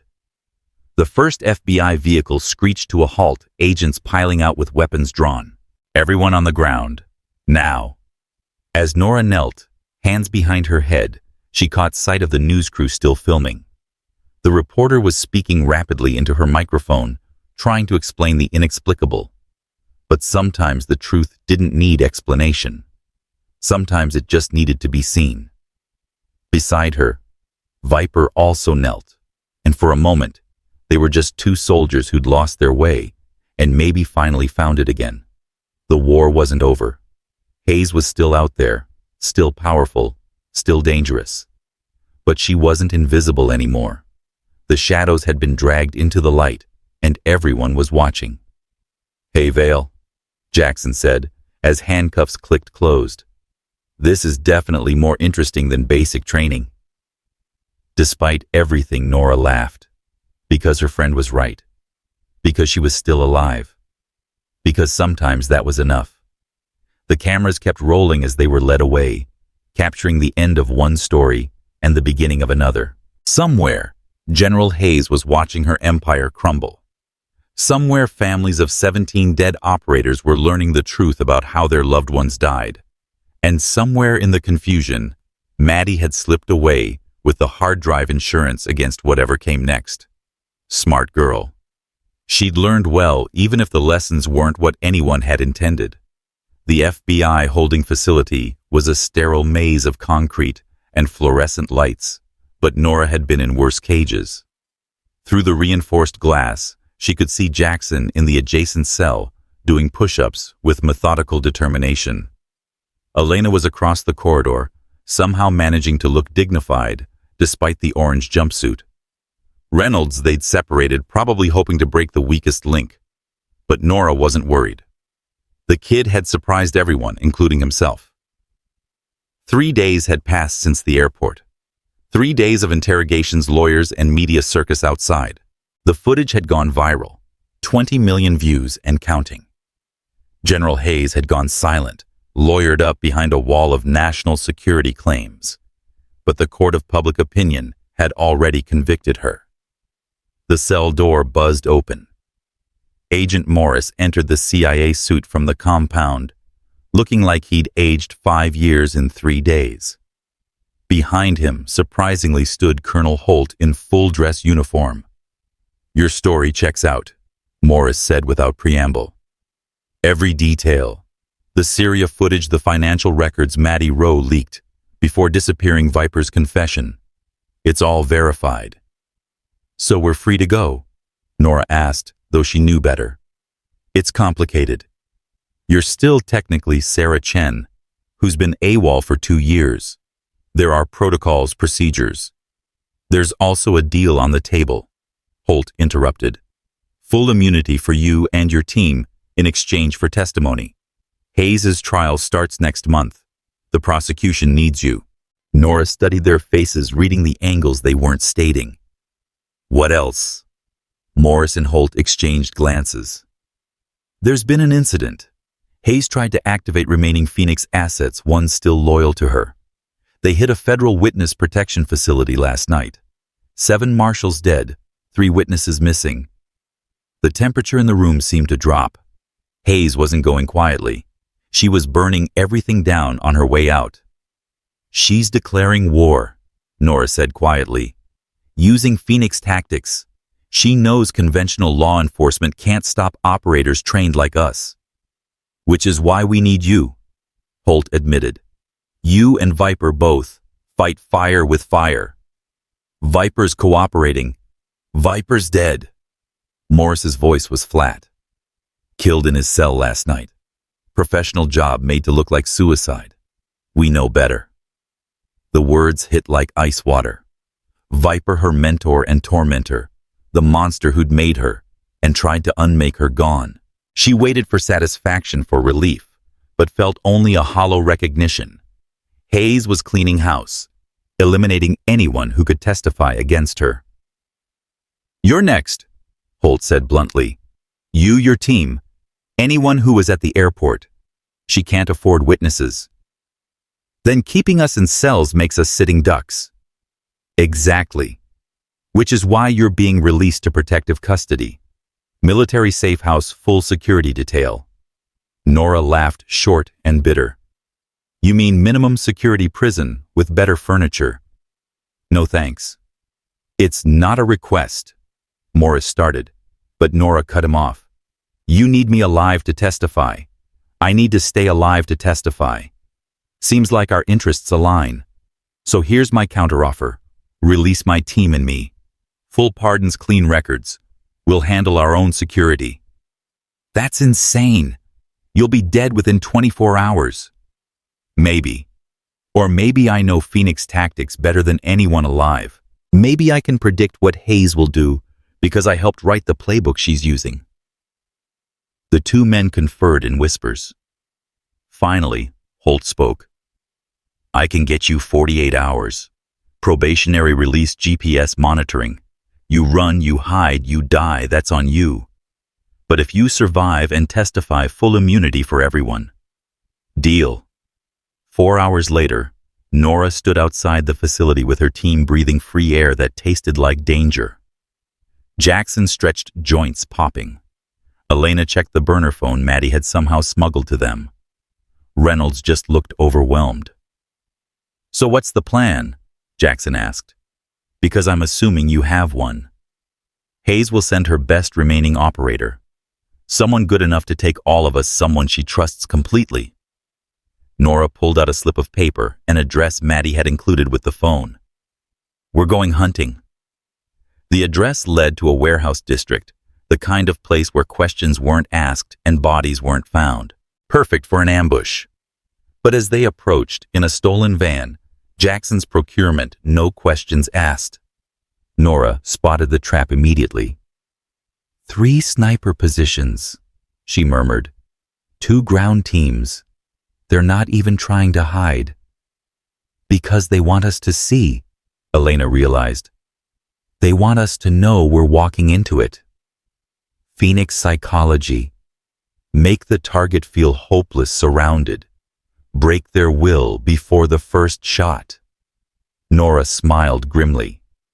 But it only works if you play by their rules. She pulled out the burner phone, dialed a number from memory. It rang once before connecting. Hello, Sarah. The voice was familiar. Rodriguez, Phoenix Force's best sniper after her. Hayes' personal executioner. Glad you came. Would have been disappointed if you'd run. Running was never my style, Rodriguez. You know that. I do. Just like you know this ends only one way. Hayes wants you suffering, broken. Wants video of it to discourage others from talking. Tell me something, why stay loyal to her? She killed our unit, sold us out. Why keep fighting for her? Silence then, because she owns me, just like she owned all of us. Difference is, I accepted it. You fought it. I freed myself. You think you're free? Rodriguez laughed. You're in a warehouse district, with 3 untrained civilians surrounded by operators who've been preparing this kill box for days. You're exactly where Hayes wants you. Nora looked at her team. Jackson checking weapons. Elena analyzing angles. Reynolds managing his fear with surprising grace. Not civilians. Not anymore. They'd been forged in the same fire that had nearly consumed her. Rodriguez, I'm going to give you one chance. Walk away. Disappear. I'll even help you vanish if you want. Can't do that, Sarah. We both know how this has to end. Yes, she said softly. We do. She hung up, turned to her team.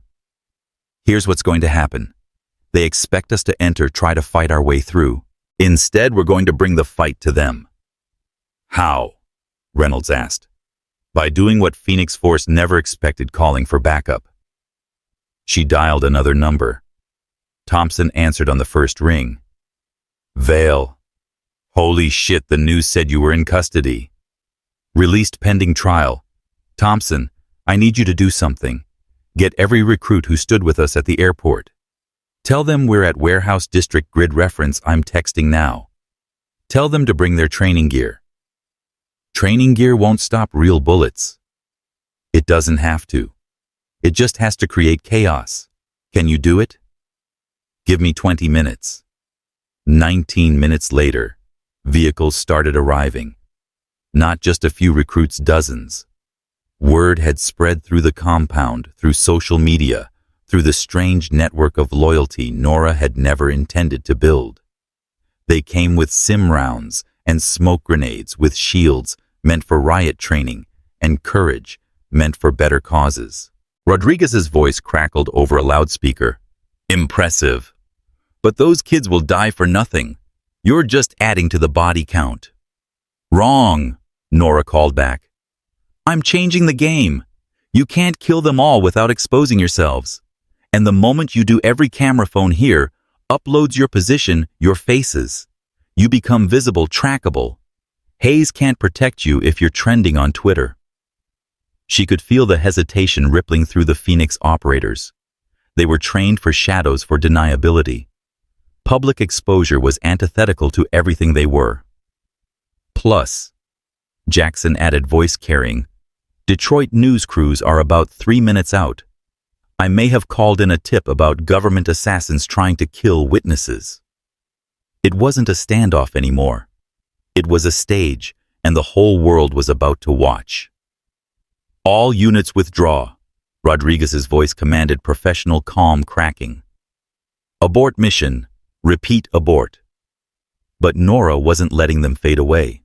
Not this time. She sprinted forward, hearing Jackson curse behind her. Elena and Reynolds following despite the insanity of it. The recruits surged with them, a wave of bodies and noise that shattered the careful positioning of the Phoenix operators. The first sniper she found was already packing up. He spun at her approach rifle, rising, but she was inside his guard before he could adjust. The knife appeared in her hand. When had she drawn it, finding the gap in his armor? Non-lethal, barely, but he'd live to testify if captured. Sim rounds cracked around her recruits, engaging shadows with training weapons. It should have been slaughter, but the Phoenix operators were off balance, confused by the unconventional assault. They'd prepared for professionals, not an army of amateurs with nothing to lose. Rodriguez appeared from a doorway, rifle trained on her. For a moment, they stood frozen, two snipers recognizing a perfect kill shot. You were the best I ever trained, he said. No, she replied. I was just the one who survived. Thompson appeared behind Rodriguez, sim rounds hammering into his back. Not lethal, but painful enough to break concentration. Nora moved, closing distance, rifle stock to temple. Rodriguez dropped unconscious, but breathing. Around them, the Phoenix operators were retreating in earnest, now disappearing into urban sprawl. But 3 were down, captured evidence for prosecution. More importantly, news crews were arriving, cameras capturing everything. We did it. Reynolds breathed, disbelief clear. We actually won. No, Nora corrected, watching helicopters approach from the east. Military but not regular forces. We survived round 1. The helicopters landed, disgorging figures in suits and uniforms. Leading them was someone Nora hadn't expected, General Patterson Hayes' rival for Secretary of Defense, the one person with enough power to challenge her. Ms. Chen, Patterson said, acknowledging her real name. Impressive work. We've been trying to nail Hayes for years, never had the evidence. You've given us everything we need. Assuming we live to testify. About that, I'm offering you something better than witness protection. A job, new identity, official backing, leading a unit dedicated to hunting down rogue operators like Hayes' remaining assets. Why would I want that? Because you know they're out there. Phoenix Force was just one program.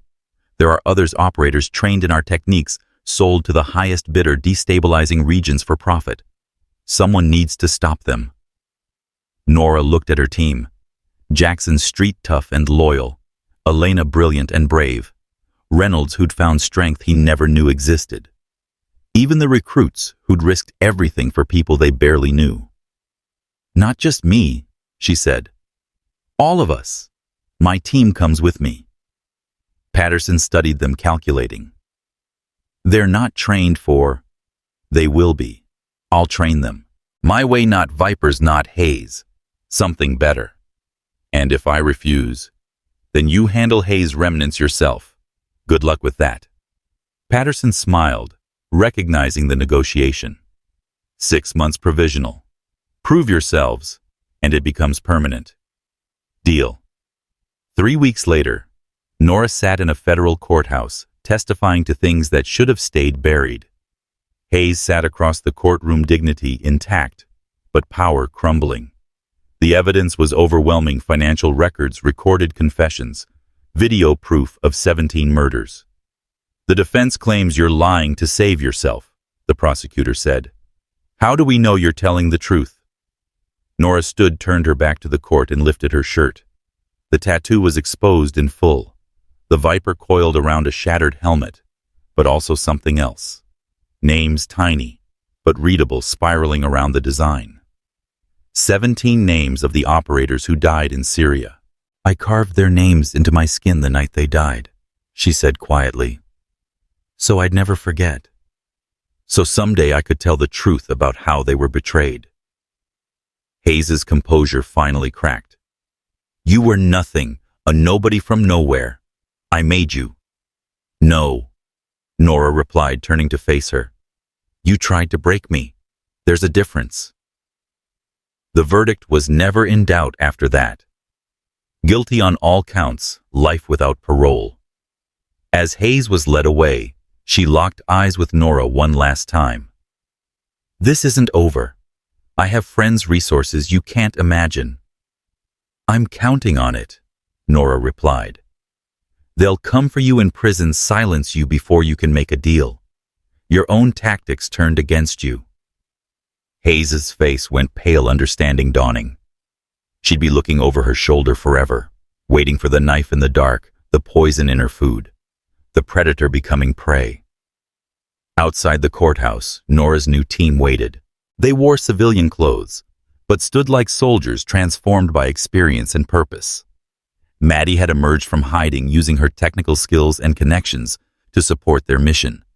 Even Thompson had requested to join his bullying days, replaced by genuine dedication. So what now, boss? Jackson asked. Now we hunt. Hayes created more monsters than just Phoenix Force. Private military companies, rogue operators, corporate assassins, using our government's training for profit. Nora looked at each of them. We're going to find them, stop them. The ghost soldiers, Elena said. That's what Holt called you.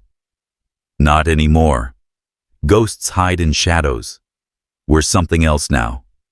What? Reynolds asked. Nora smiled, remembering Viper's last words, the surprise in his eyes when his students chose justice over vengeance. We're the proof that soldiers can choose to be more than weapons, that strength can protect instead of destroy. A black SUV pulled up their transport to the new training facility Patterson had arranged. As they climbed in, Nora took one last look at the courthouse. Somewhere in there, Hayes was learning what it felt like to be powerless, trapped, afraid. It should have felt like victory, but Nora knew better. This was just the beginning. Every rogue operator they stopped would reveal 2 more. Every conspiracy uncovered would hint at deeper corruption. The war she'd tried to leave behind had followed her home, become something larger. But she wasn't fighting alone anymore. She had a team, a purpose, a chance to make the skills Viper had taught her mean something beyond violence and shadow. The driver asked, "Where to, ma'am?" "Forward," she said, not looking back. Always forward. 6 months later, the unit had a name, aegis, and a reputation. 7 rogue operations shut down 43 operators, captured countless lives saved. They worked in daylight when possible, shadow when necessary, always accountable to oversight that actually watched. Nora stood in their command center, watching her team prep for another mission. Jackson teaching close quarters combat. Elena analyzing intelligence. Reynolds, now their best surveillance specialist, monitoring communications. Maddie had become their technical warfare expert. Thompson, their liaison with conventional forces. The wall held photos of the fallen, the 17 from Syria Viper, despite everything others they'd lost along the way, but also photos of Victory's lives, saved operators who'd chosen redemption over revenge. New intel, Elena announced. Possible Phoenix remnant in Eastern Europe. Arms-dealing destabilization ops. When do we leave? Jackson asked, already reaching for her gear. Dawn, Nora decided. Full team. As they prepared, she touched the tattoo through her shirt, feeling the raised names of the dead. They were quiet now, at peace. Perhaps their truth finally told.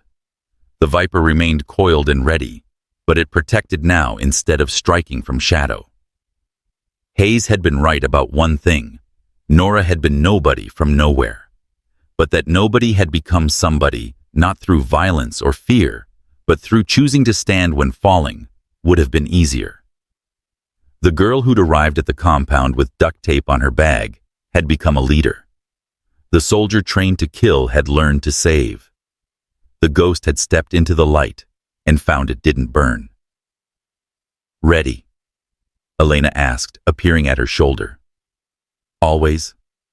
Nora replied, and meant it.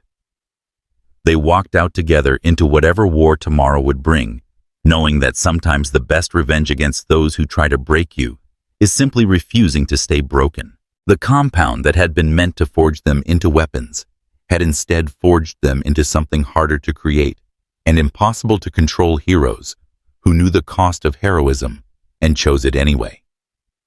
The Viper on her back seemed to shift with each step, no longer trapped in coils of rage and revenge, but rising, always rising, towards something better than what it had been made to be.